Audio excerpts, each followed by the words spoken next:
Okay, we took the old door down, and there was the old fiberglass doors. They're really light. You know, it's basically taking nuts and bolts loose.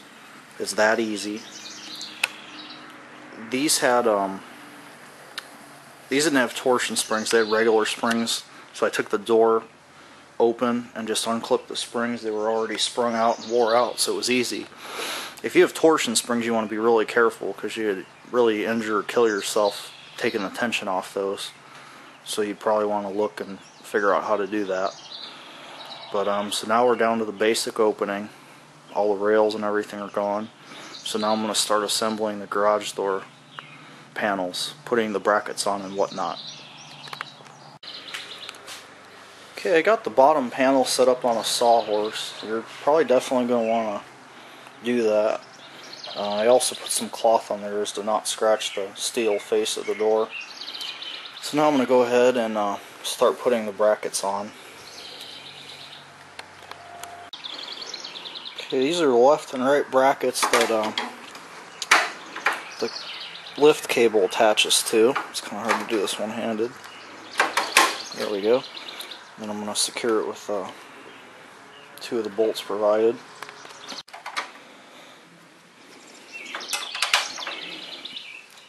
I found this is a lot easier using an impact driver. The cordless drill doesn't seem to work as well.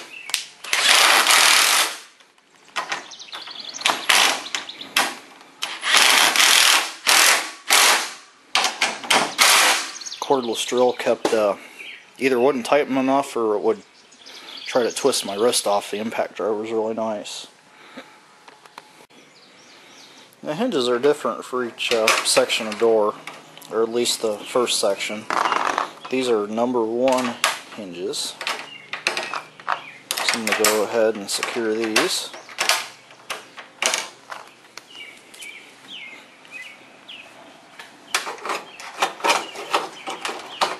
Starting to get hungry. I think it's time to maybe stop for lunch. At least finish this part up.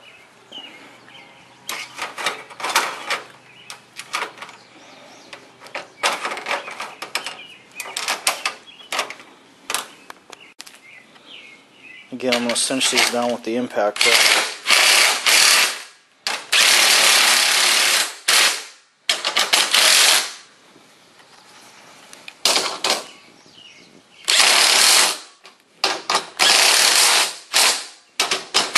You want to be careful not to tighten them too much and strip them out.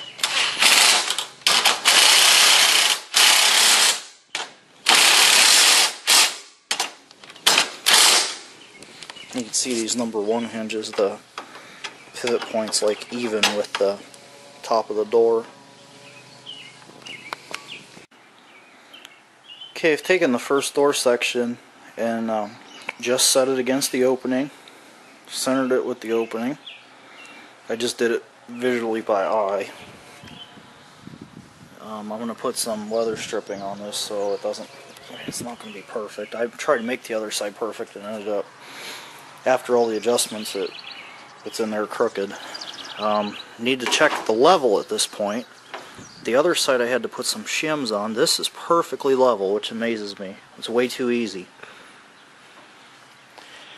This over here was not level. I had to shim it. So first section's setting there. It's level, and now I thought when you put these doors up, you put the rails up first and set the door in the rail. Well, that's not the way it works. At least not according to the instructions of this door. It says to take some 3-inch nails and go ahead and nail it at the edges to hold the door up, and you actually put all 4 sections up in that manner, and then you put the rails up. Okay, I've gone ahead and secured the door in with nails. I bent the head of the nail over to kind of hold the door. It's a 2-inch thick door because it's insulated, and I probably needed more than 3-inch nails, but this works. So this is level, sitting in there, and it's fairly secure. So now I'm going to go ahead and assemble the next section, and so on and so forth. Okay, I ate some lunch, and ready to continue. I got the next section of door on.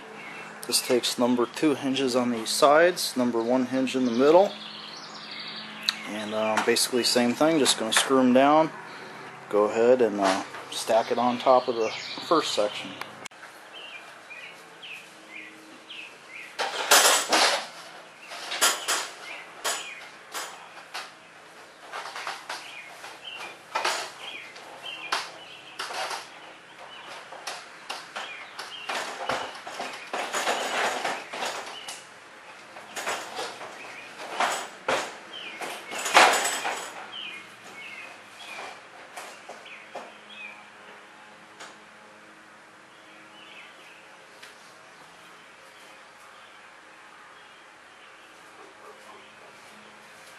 Stay.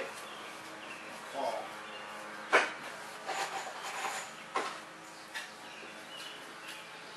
I'm just going to go ahead and line these up on the edges.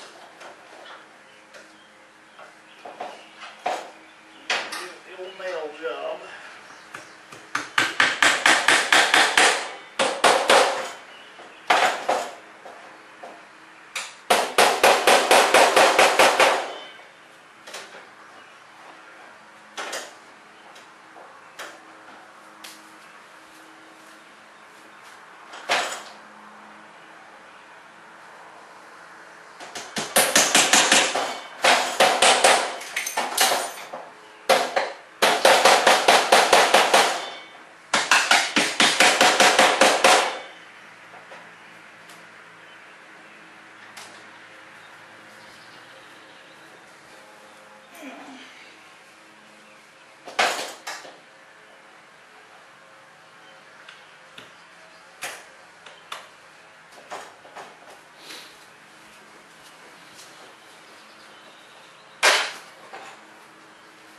That nail fell out and I bent it.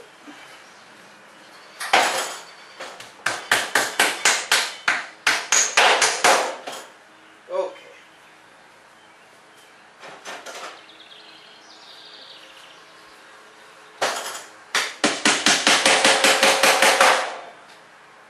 That is secured.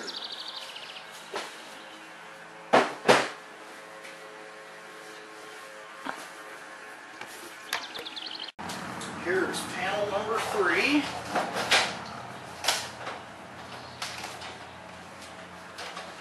You always want to make sure you knock these hinges down before you put the next panel on, or you gotta fight it like I just did.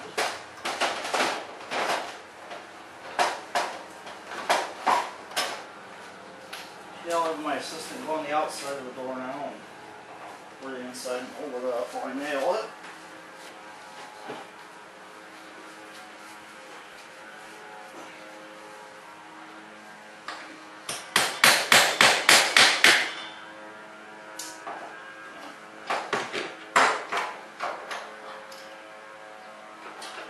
Then you kind of want to put them in at an angle.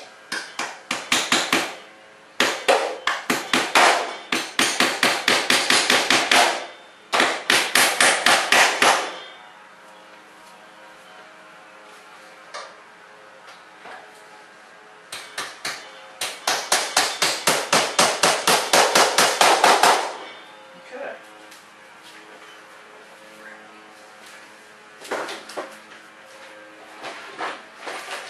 Things I forgot to do, and I just now realized it. I forgot to screw the hinges from section 1 and 2 together. So I'm going to go over here and do that now. Okay, suppose it really didn't make a difference in this case because they line up, but if they didn't, you could end up causing yourself a problem.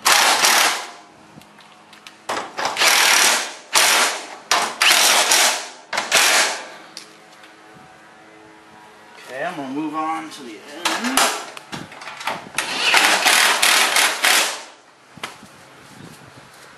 And I'm going to go ahead and screw the rest of these together.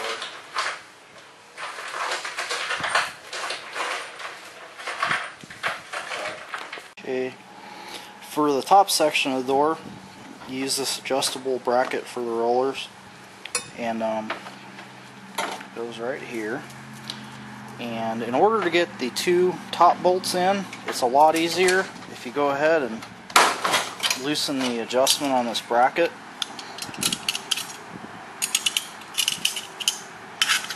Scoot it all the way up. Now you can get in there free and clear.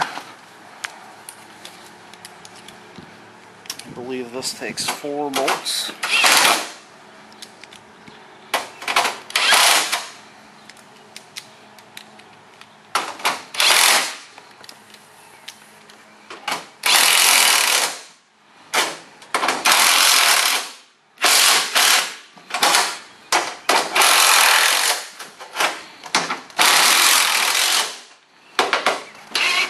Strip that one out.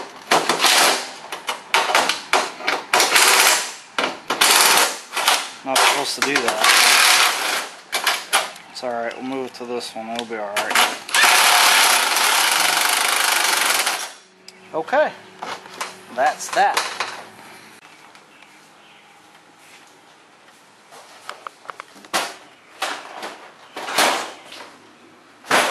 Last but not least, here's the top section of the door. And I'll give it the old nail job to hold it.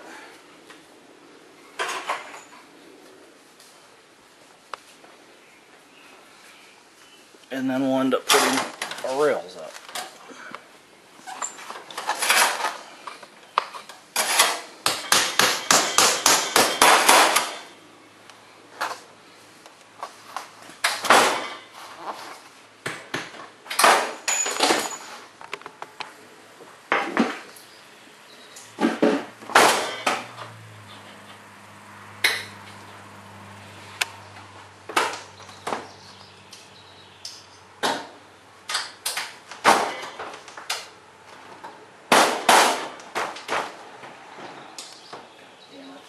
You just come and hold this.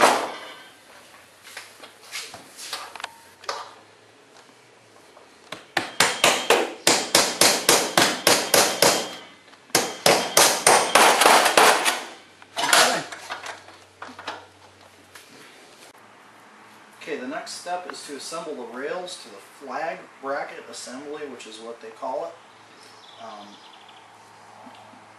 It turns out, looking at the old, or the first door I put up, I actually had the rails reversed, and that would mean that 2 of the track supports on each rail are a little bit off, but it seems to work okay. But anyway, they're marked right, and the rail's marked right, and that's how they go. But that's what happens when you put the door up at 1 o'clock in the morning and you're tired. You start to make mistakes like that. But anyway, this one here is going to be right. So I'm going to go ahead and fasten this to the track.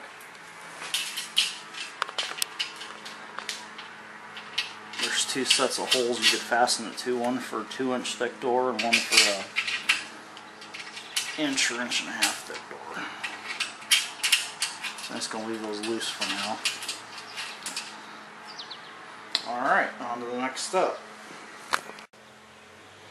Okay, now you want to go ahead and put your rollers in the brackets. You want to make sure you get it in the right hole. You want to make sure you get it where it pivots at the edge of the garage door. You don't want to put it in here, because that just isn't going to work like that. You don't want to do that. Make sure you don't, so it lines up with the garage door section.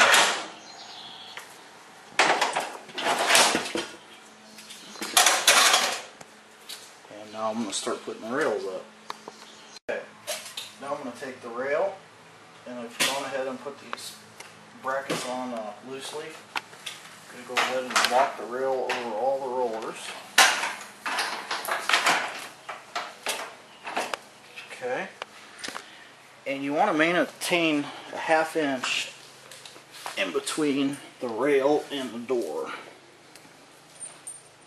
according to the instructions. So I'm going to do that. So I'm going to measure out a 1/2 inch, which is where we're at. I'm going to drill some pilot holes.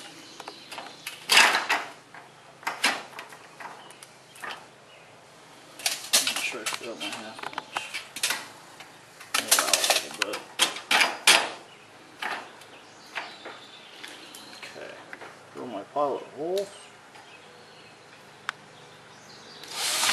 Which actually it goes right in the spot that the old one did, so I'm just going to go ahead and run the rest. It's too easy. Do the same thing on this one. Maintain a half-inch.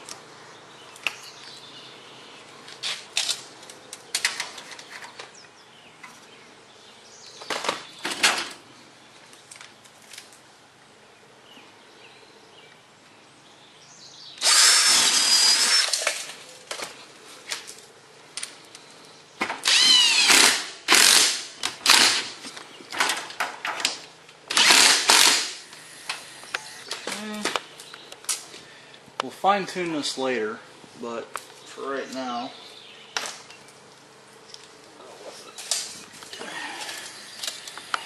and the same thing up here, get it close to about a half-inch, and I'm going to put the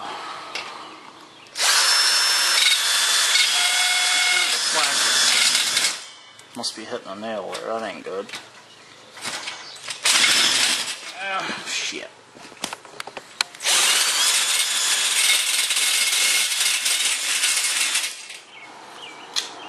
I don't know what I'm running into.